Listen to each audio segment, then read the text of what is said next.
This episode is brought to you by FX's Atlanta, Thursdays on FX. Stream on Hulu. Europe hits different.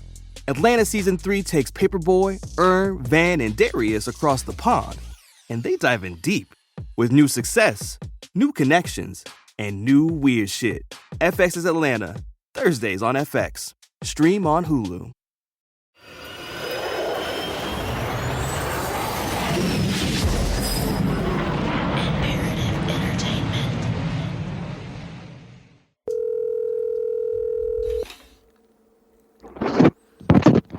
Hello? Marky, I'm sorry, man. I keep missing your call. Yeah, The last couple weeks have been a bit of a blur. I haven't slept much. My voice has constantly been raw from talking on the phone so much. That's how many calls have been coming in after episodes 7 and 8 aired. One of those calls, as you heard, was from Marky Hall. We spoke for roughly 30 minutes and discussed some of what he heard in episode 7 that was said about him being seen with Rhonda by several people. Namely, Chuck Thompson and Rat. These timelines you put on here this last time, they just definitely ain't matching up. in regards to which? I was supposed to be one place at 10:30, and if I'm not badly mistaken, Mr. Snipe, by 11:30 that whole place was full of people, if I remember correctly. But I'm sure that would be in the GBI report. Yeah, and unfortunately the GBI report, I don't have. What I do have is a copy of the dispatch log. Okay. Which, according to the dispatch log, the first call came in at 11:15. The first officer arrived on the scene at 11:45. Well, I just don't. I now don't know what to tell you.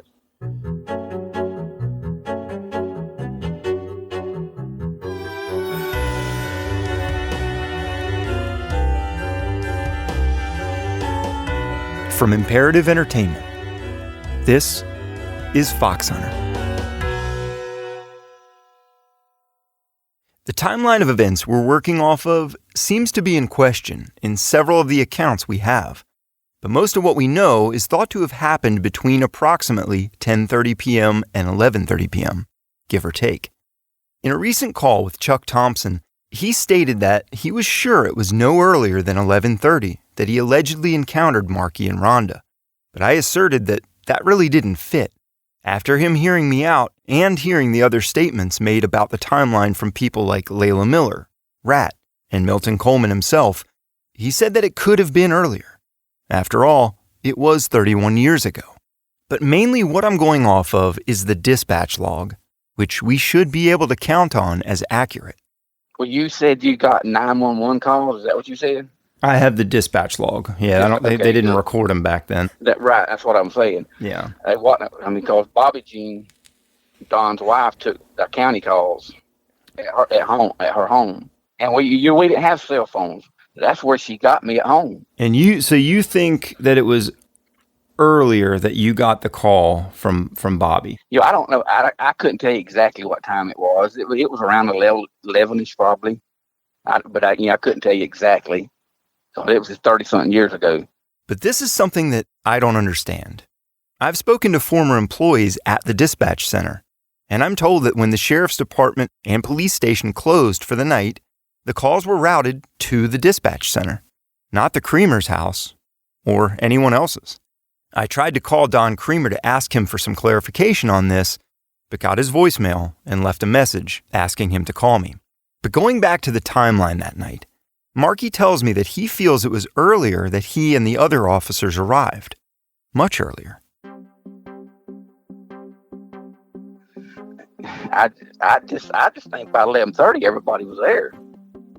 I don't know if it was wrote down later or what. I just don't have a clue. Here's where my mind goes with this when I hear Marky's recollection of the time. Most people do seem to have slightly different time frames of when they arrived, when they saw other people, when phone calls were made, and so on. But one person who might have the most accurate representation of time that night is Milton Coleman. The events that transpired that night have been burned into his brain and have been relived, thought about, and pored over for the past 31 years, nearly day in and day out. Here he is in my very first interview from back in January with him and Gail about how things played out that night. This is from the point where Deputy Don Creamer got involved. When Don Creamer come up, he was, like I say, chief deputy. He walked around a few minutes, he said, we need to call the GBI. So they called Richard Dees, which was the local GBI agent on call. And he told them, he says, call dispatch and find out where all the deputies was at and call them out. And wanted to know where Marky hadn't answered his, Marky Hall, which he was a deputy, hadn't answered his call. They said, he's already signed off for tonight. And this was approximately 1 o'clock. 1 a.m. There's a big difference between 1 a.m. and 10:30 or 11. And if he got the call at approximately 1 a.m., would he really have been playing with his young toddlers at that late hour? No, I wouldn't think so. But yeah, it was 30 years ago. But if I remember right, I was playing with my youngins. Okay, because I mean, again, that's, understand, like, that's a big time discrepancy there. There it is, yeah. And if it's 1 a.m., I have a hard time believing that you'd be on the floor playing with your kids, because I mean. Well, that's something you'd have to take up with Don there about the time. Milton says he was standing next to Don Creamer when he overheard on the radio that they had woken Marky up. Milton also doesn't remember Marky being out at the site where Rhonda's car was found, as he said he was, but says it is possible that he just didn't see him. Once again, I asked Marky about Rhonda. When we talked the other day, you said that you had never met Rhonda. No. Did you know who she was? No. But in my interview with Milton and Gail back in January, I hear this. How much older than Rhonda would you have been at that time? Marky was married and had a couple of kids. And did he know Rhonda? Well, yeah. And recently, I was contacted by another of Rhonda's friends, one of the closest people to her, Christy Kicklighter. During our conversation, Christy shared this story with me. Marky Hall saying he didn't even know who she was. No. Because I'll never forget the mule-eating Briars. First of all, I mean, common sense, everybody knew everybody. Everybody knew everybody's business. You can't do anything in a small town because before you get home, somebody's already told your parents. And that's really the way it was. And then the aspect that Rhonda was gorgeous. I mean, she was a stunner. She turned heads.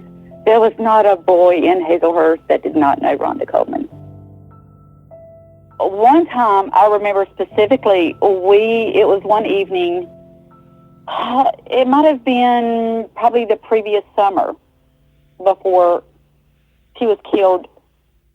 We were at a high school football game, and we had left the game, and it was a home game. Rhonda and I go up to Hardee's. We're in her car. We go inside. We get something. We take it to go. We get in our car, and I remember very clearly when you're at Hardee's, the drive-through, when you're coming out of the restaurant, you have to step through the drive-through to go over, and then people park facing the door. And we get in our car, we sit down, and we look up, and Marky Hall is coming out of Hardee's too. He is looking at Rhonda like a mule eating Briars. And we kind of laughed. And we knew who he was. And he just walked on. But I'll never forget, because I said to Rhonda, he looks like a mule eating Briars. And we giggled. And what it was, Rhonda had an amazing figure. She was blonde, blue-eyed, tanned, and he was letting her know that he noticed. And like all teenage girls, You enjoy it. And we were giggling about it. Marky stated he'd never even met Rhonda and didn't even know who she was.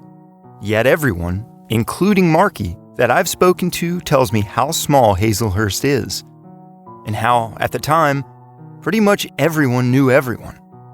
Rhonda was a beautiful, blonde-haired, blue-eyed, outgoing, popular girl with a friendly disposition and bubbly personality. She stood out. Rhonda also worked as a cashier at the Piggly Wiggly grocery store, where most people shop for food. So how likely is it that they never encountered each other? As our conversation continued, I went back and discussed several things with Marky that we had previously talked about in my first interview with him. He wanted an opportunity to rebut some of the claims made about him. One hot topic seemed to be the tint on the windows that Rat described. But what he said, what both of them people are saying, I didn't even have tint on my police car. Daddy wouldn't allow tint on cars until I got a dog, and that was a year later. Okay. So, I asked you if you could describe anything in particular about your car when we spoke the other day. Right. You did, yeah. Uh-huh. And I said, was there anything that you could remember about the car? Were the windows tinted? Did it have dents or scratches, or was it a particular color? Yeah, right. But you didn't mention that about not being allowed to have tint. Well, I didn't know. I mean, when you said that, I didn't realize what you was talking about. If you'd asked me, well, did I have tint on my windows, I'd have told you. Daddy didn't allow that then. But a year or so after Rhonda's murder, according to Marky, he did have tint put on his deputy car when he got a dog. I assume that was a police canine he was talking about. But one of the many, many calls I received in the past week was from a gentleman who we'll call Randy.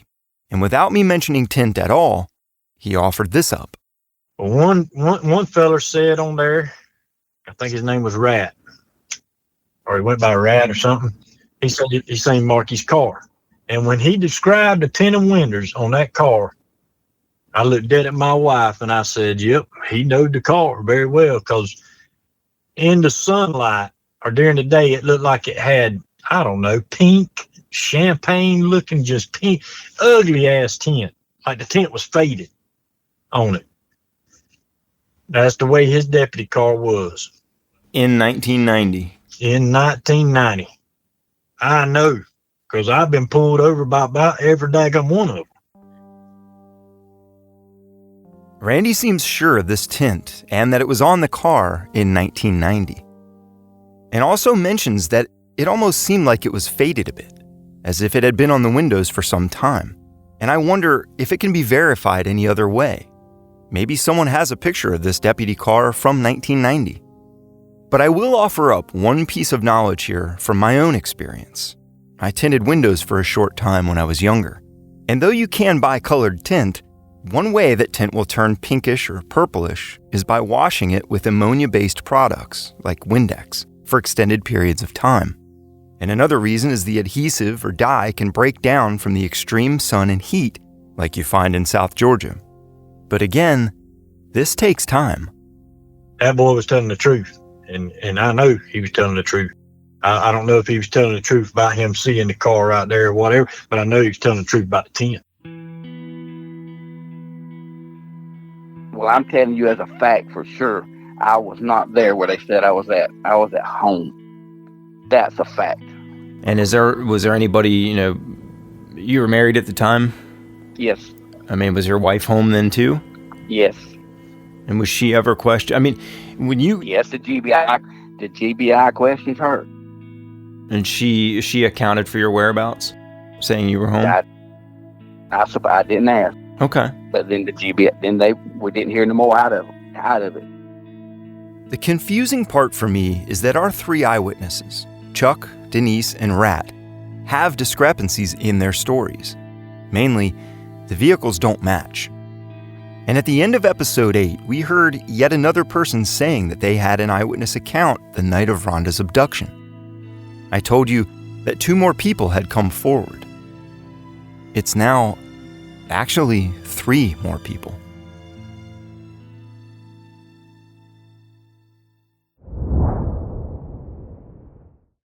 This podcast is sponsored by BetterHelp Online Therapy. We talk about BetterHelp a lot on this show, and this month, we're discussing some of the stigmas around mental health. Many people think that therapy is for so-called crazy people, but therapy doesn't mean something's wrong with you. It just means you recognize that all humans have emotions, and we need to learn to control them, not avoid them.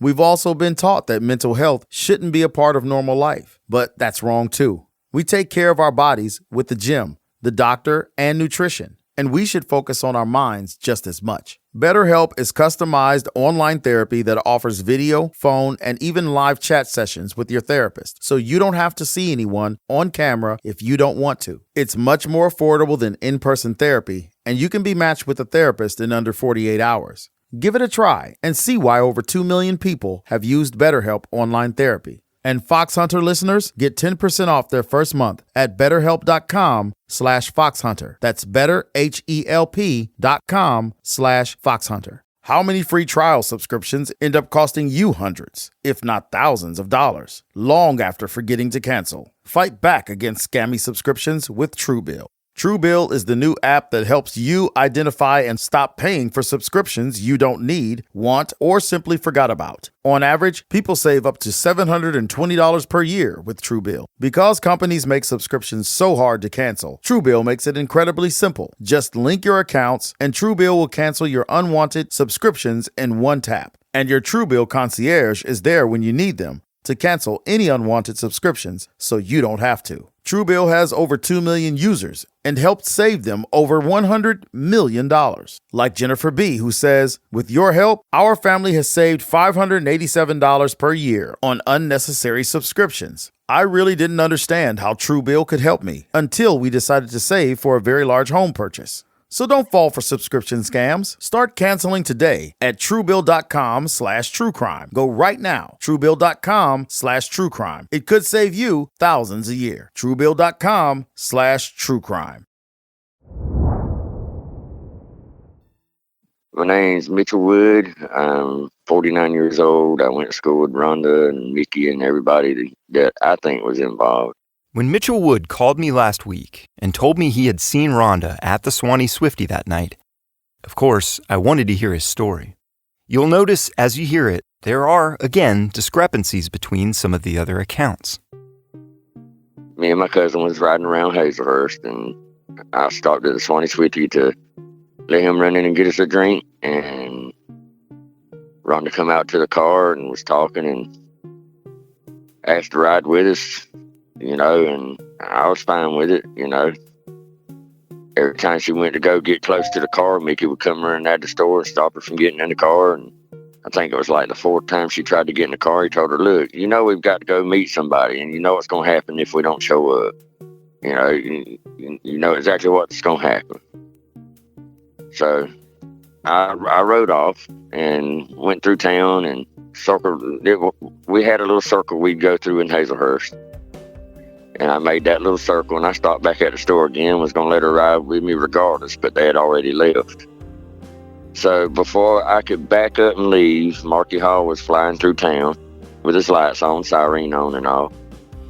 And curiosity, I just followed him, He went through the red light and turned right and went down to the road the car was found on. Being a curious teenager, Mitchell headed in the direction the police car was headed. He says he found himself passing by the dirt road where Rhonda's car was, and there were several people there. A pickup truck was positioned in such a way that it looked to be just about to pull off the dirt road out onto the main road. Right. And Mickey Beecher and John, and there was a person in between them that was looking backwards. I can't say who it was, but I know I distinctly seen Mickey's face, and I know I distinctly seen John's face. What kind of vehicle were they in? The two-tone Ford, gray Ford. But anyway, I seen them there, so I kept going because of the way they were acting at the store. I kept going, rode on past, and turned around and come back.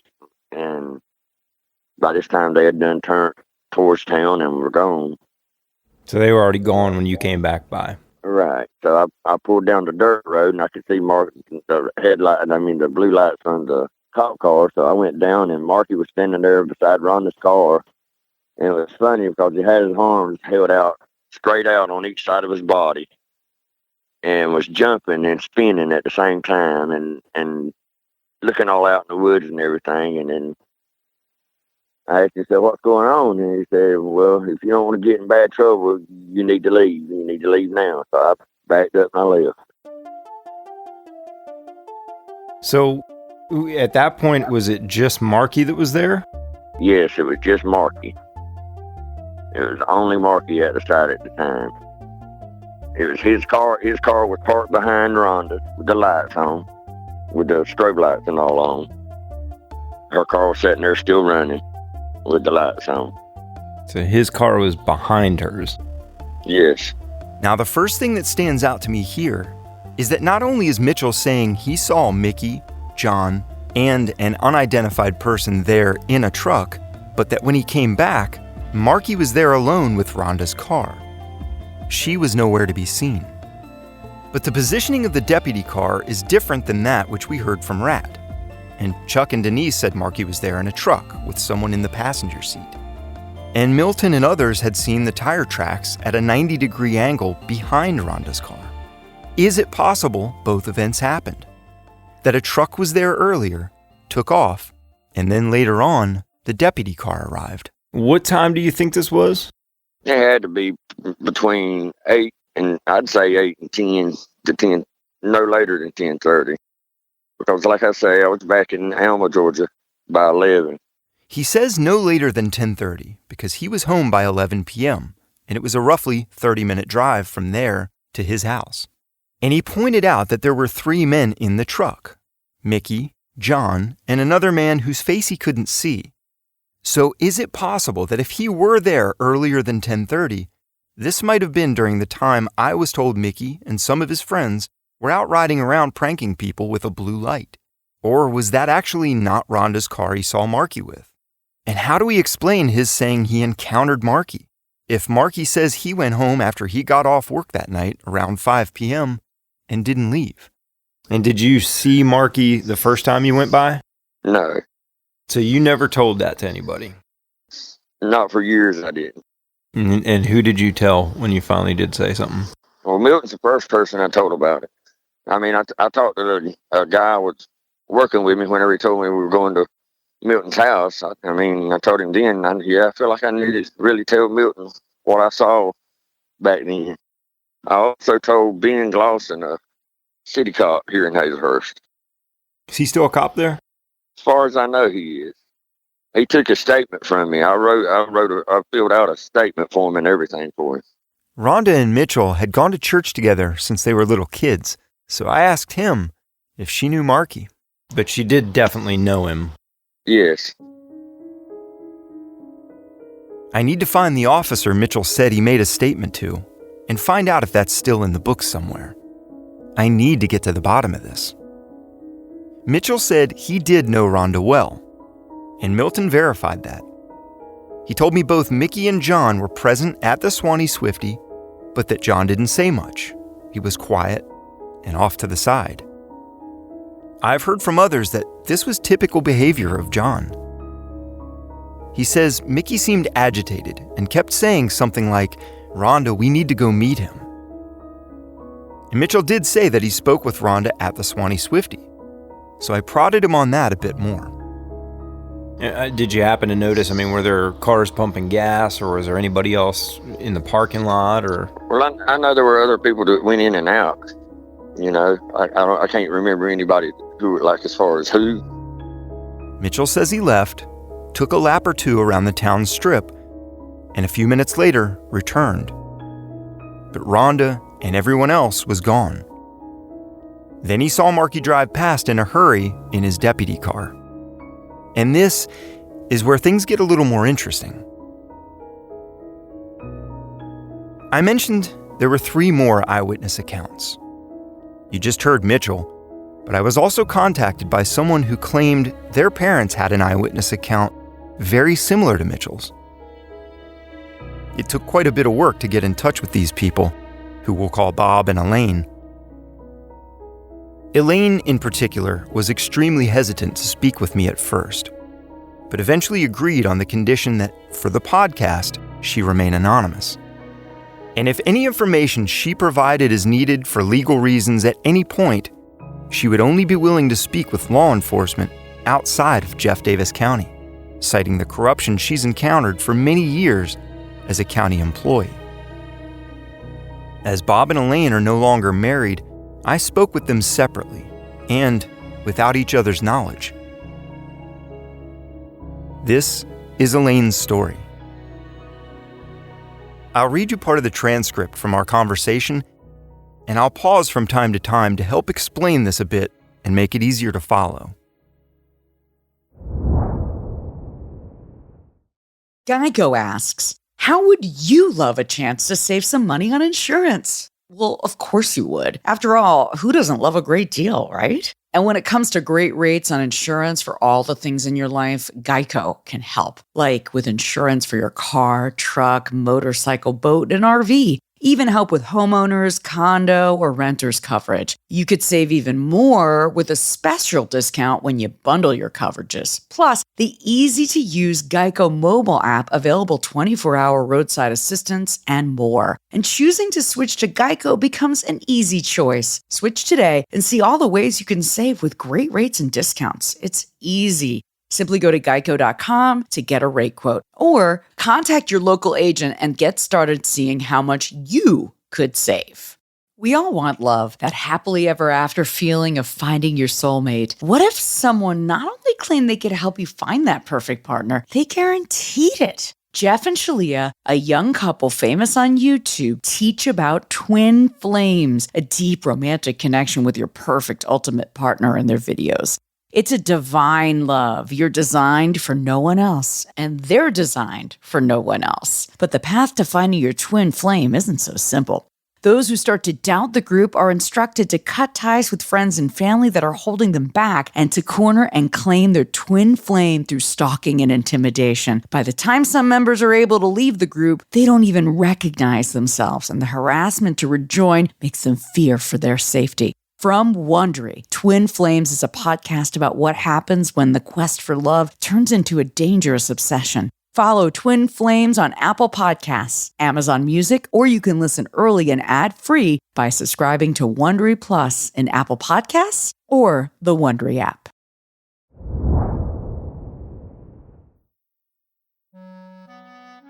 Me and my ex-husband at the time, had pulled into the Swanee Swifty.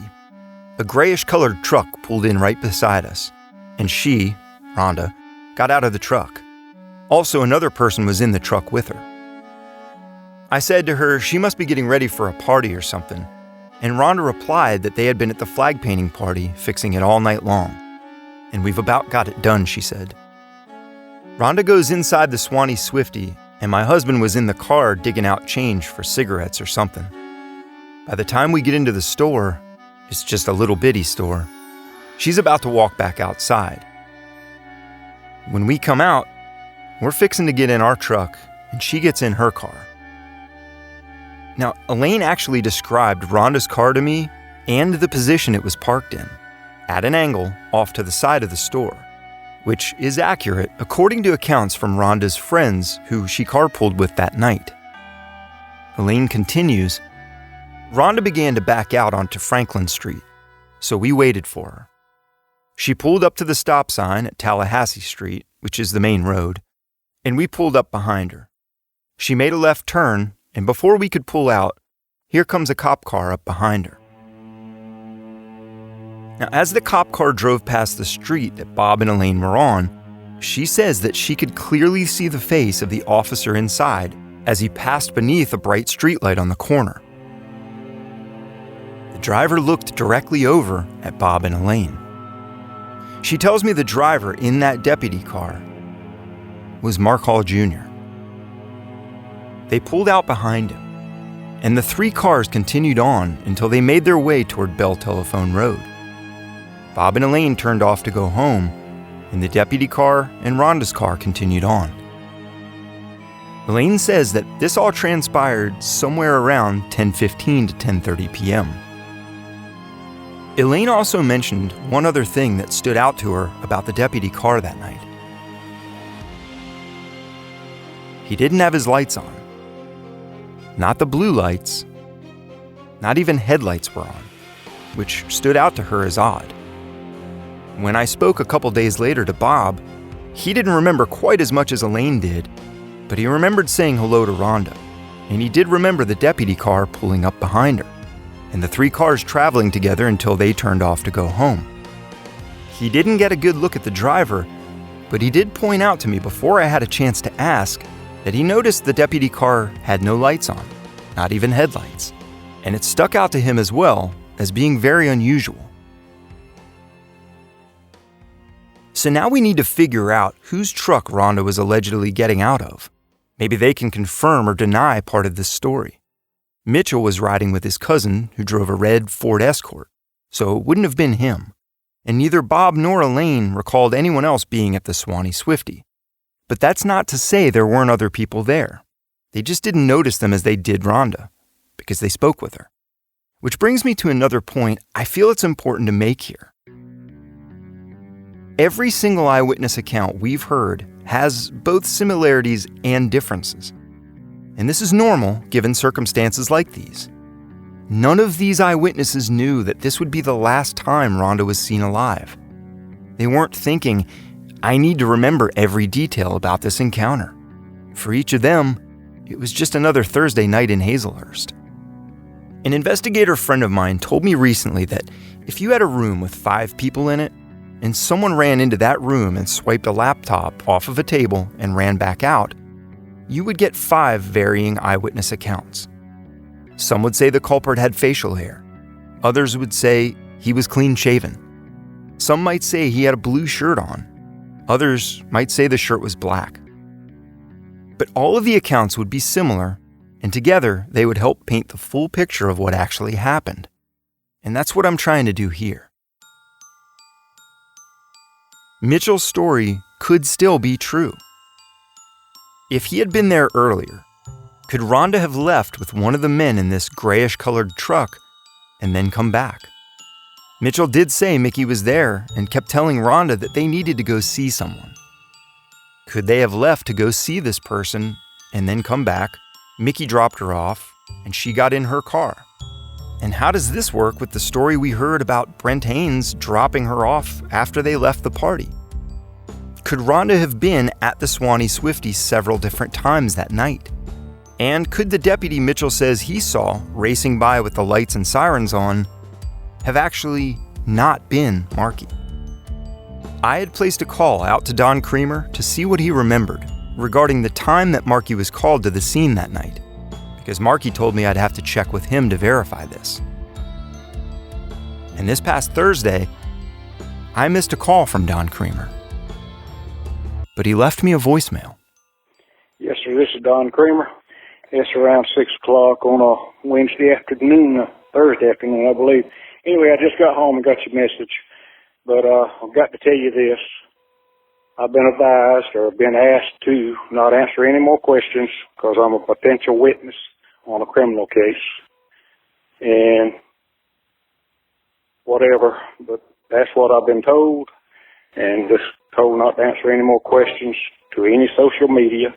Didn't call you by name or didn't say anything about your podcast or whatever. Just said I was a potential witness on a upcoming criminal case and do not be discussing the case. I'm sorry. You have a great day. Bye.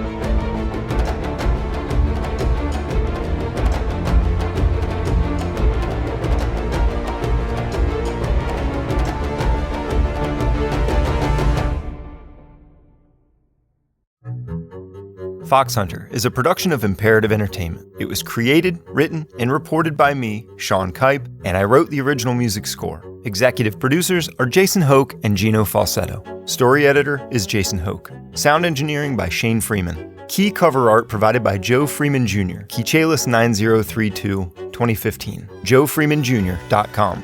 Fox Hunter is a 10-episode series available every Tuesday morning. Follow us on social media at Fox Hunter Podcast. If you like the show, leave us a review and tell your friends. Thanks for listening.